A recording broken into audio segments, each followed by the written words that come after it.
Jenny Holloway, Director of Fashion Enter Limited, which is a not-for-profit concern that we help designers, retailers and manufacturers in the fashion industry. Fashion Enter Limited was set up in 2006. It actually followed on from a government initiative called the London Fashion Forum, which was run by the London Development Agency. So for 6 years, from 2001 to 2006, we set up lots of resources for the industry, such as fashioncapital.co.uk, which is a leading portal today for the fashion industry. We also set up a boutique where designers can actually go and sell their garments. We did lots of mentoring, hand-holding support, and actually what we tried to do was offer a pool of resources that designers could really get benefit from, because it's a hard world out there. Everybody thinks that fashion is very glamorous and it's all photography and catwalks, and actually yes, that's part of it, but what people don't see is almost the blood, sweat and tears that go on behind those fashion garments. Today we have a database of over 100,000 people. We decided that the only way to make things work properly is to offer resources that mean something. We have now got the workshop.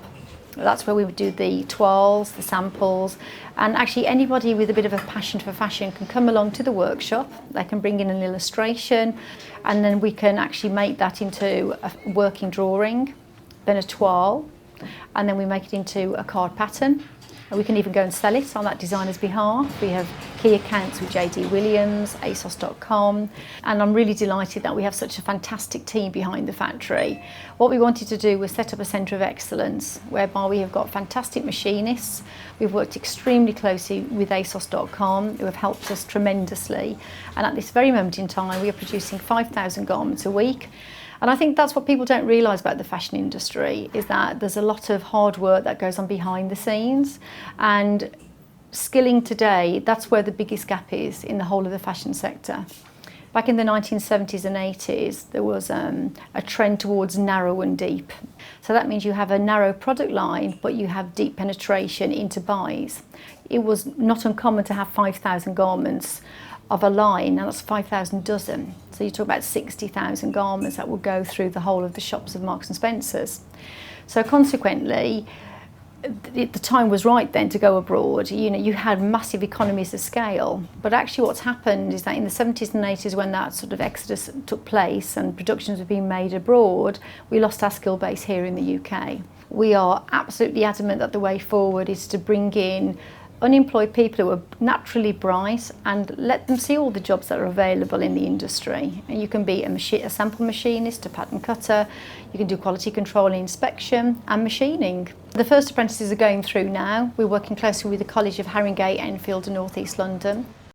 My name's Jess and I'm doing the Fashion and Textiles apprenticeship with Fashion Capital. I'd rather do the apprenticeship rather than go back to university because it's more hands-on here and I get to see it firsthand.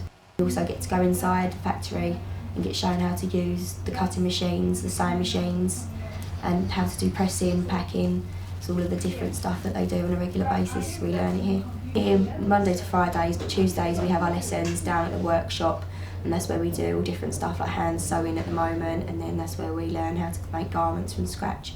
You've got to have a centre of excellence for the industry. There's got to be a place where we can all combine together and work and interact together for the good of the industry. Now in Germany they have these fashion houses, in New York they have the fashion district, and we haven't got that in London. You know, it's very dispersed.